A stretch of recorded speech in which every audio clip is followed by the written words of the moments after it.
Welcome back to my channel. So in this video, I am going to be talking about when God humbles you, the process by which He takes you through in order to prepare you for the call that He places on your life.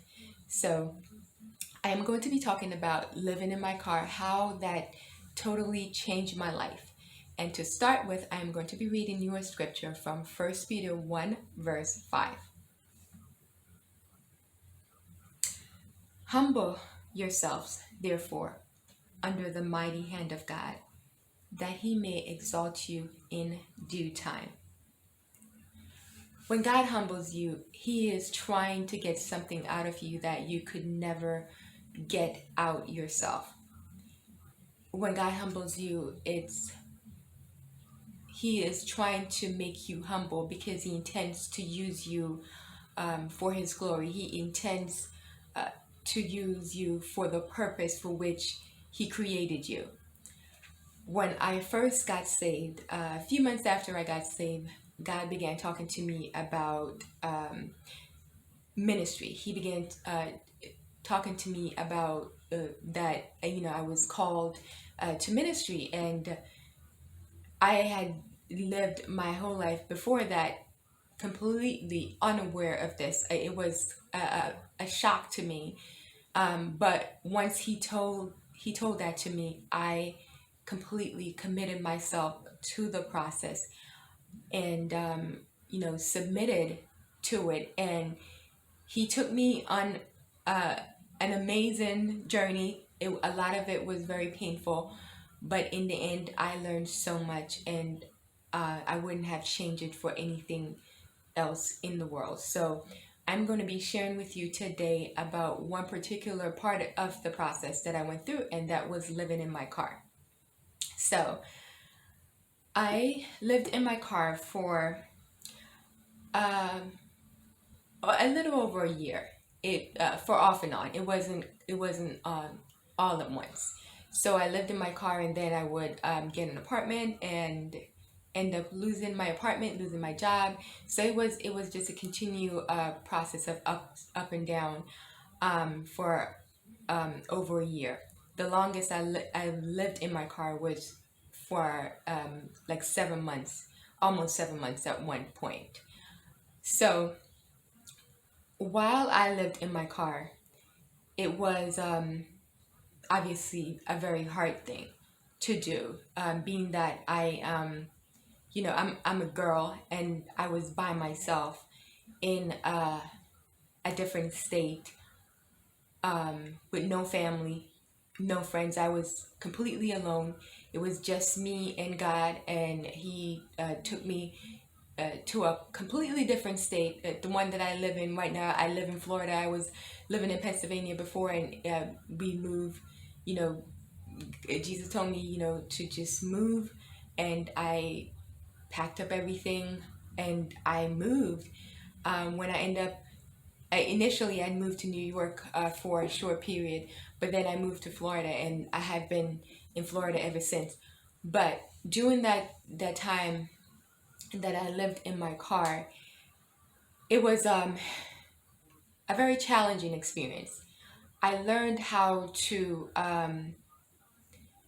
use the things that God gave me. You never know how you are going to cope in a certain situation until you have to rely on everything that or that you are in order to survive. It was it was not an easy process, but in the end, I learned so much.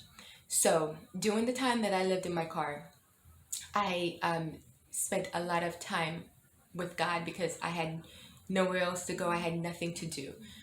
Uh, so I would spend hours praying every day, and I would spend time in worship, and I would, read my Bible.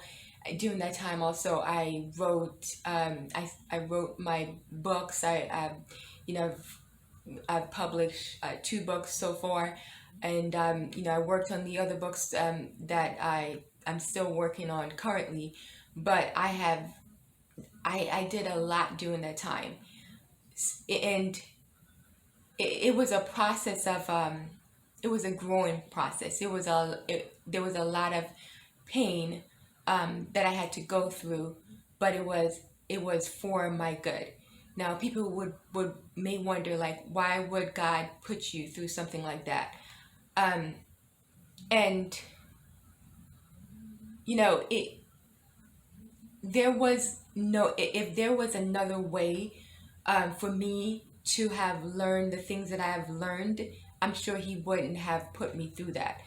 But there wasn't any other way. And knowing now, since I'm past that stage in my life, I can look back and say, if I had not gone through that, I would never be the person that I am now. And I am so grateful for who I am now. So I wouldn't trade that for anything. So before I started living in my car, I had a lot of issues with anxiety. Um, since I got saved, I was dealing with my issues, but I never completely, they had to be tested. You can deal with a certain issues. I had issues with fear and anxiety and all of those things, and um, when I would be, I was the type of person that I just, whenever I was anxious about something, I would have to clean my house. So living in my car was challenging to me in one way because I couldn't, I didn't have a way to escape to do the things that I normally would do. I was used to living in a very clean environment because before that, I was the type of person who was very, who needed to be in, everything had to be perfect. I was a perfectionist. I couldn't, fathom the idea of not taking a shower every day was appalling to me. I was one of those people who, even if I was sick, I would have to take a shower every day. And while I lived in my car, I was not able to do that, obviously, because you don't have a shower in your car, and you don't have a kitchen.